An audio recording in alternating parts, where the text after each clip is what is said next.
Last year's protests in Cairo's Tahrir Square inspired hopes for freedom. 1 year later, freedom seems even more elusive for Egypt's Coptic Christians who've seen their churches burned and community abused. The voice you hear belongs to a young woman, a Coptic Christian who came here seeking asylum. I kept asking myself, what if this man hadn't saved me? Where would I be now? She testified to a congressional committee from behind a wall to conceal her identity and to protect her family back in Egypt.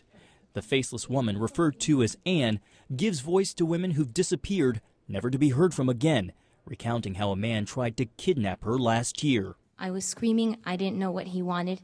I had no idea why he was doing this. Anne managed to escape, but many times the victims do not.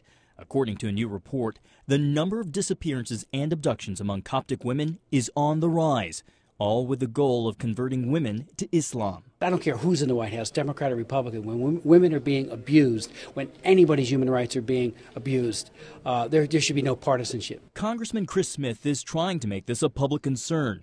At the hearing, he highlighted the report and challenged the U.S. government to do more. It's a war of attrition against the Christians, using the women as scapegoats. The report's author says while most cases include kidnapping, abuse, and forced marriages, some radicals use the lure of love and romance. They make the girls fall in love with them. He gets one, she's married off, goes out, recruits another.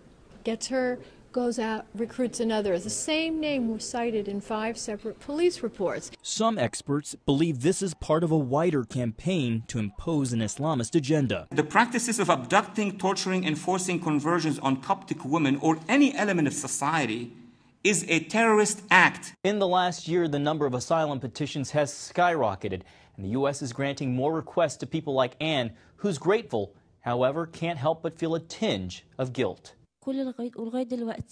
Until today, when I think about it, I thank God that I was saved. But then I wonder about the others that weren't saved. What happened to them? John Jessup, CBN News, Capitol Hill.